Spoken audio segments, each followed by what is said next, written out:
This time, i-share ko naman sa inyo, very quick lang, kung anong ginagawa ko for me to do detox sa mga toxins sa ating katawan. Ito recently, na-discover ng aking mother and shinare niya sa akin on how I can do my detox at home.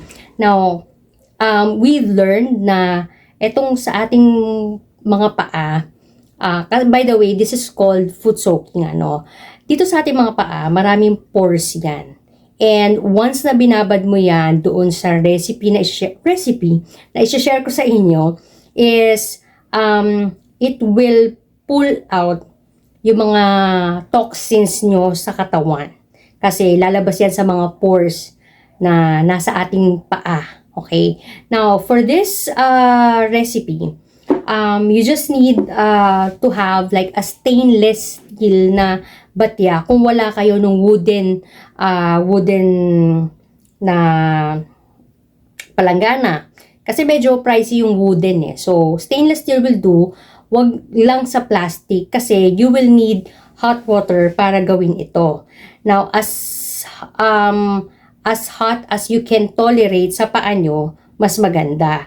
So, yung tubig na kakailanganin is just enough para lang makover yung paa nyo. Papakita ko naman yan dito sa video na to. And what you need to do is Epsom salt, 2 tablespoons. Ilagay nyo yan doon sa water. And then baking soda, 1 tablespoon. And then you will need apple cider vinegar na meron yung tinatawag na The Mother. Papakita ko sa inyo dito kung ano yung usual brand na mabibili nyo na affordable naman. Sa supermarket mabibili nyo yan. Pag halu-haluin nyo lang yan, and then you will see na kahit pa paano transparent pa rin yung tubig, 'di ba, sa palanggana. Now, kapag binabad nyo na yung paa nyo, at least 20 to 30 minutes, makikita nyo na unti-unti na nagda-darken na yung solution. Okay? It's because it already pull out the toxins, especially in your liver. If you would like to add freshly cut ginger, that will also do to reduce inflammation sa inyong katawan. Maganda rin yun. And I will also try that tonight. Magbababad ako. Pero for this one, ito, ipapakita ko sa inyo. Kita nyo naman, before yung tubig ay malinaw pa. And then, after some like 10 minutes, ganito na siya.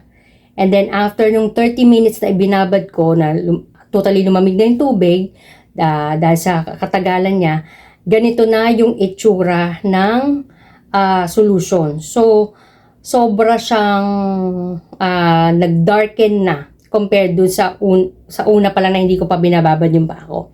So, I hope that you will also try this one. And kayo rin, you may also do your own research about this. If hindi, disclaimer, I'm not a professional doctor. This is just sharing what I've also learned from available resources. I hope na ito ay makatulong sa inyo. And if you like this kind of video, please give this a thumbs up. Kung meron kayong kakilala na nangangailangan ng video na to, you may also share. It will definitely help this channel na maka-reach sa mga taong nangangailangan ng mga ganitong klase ng video.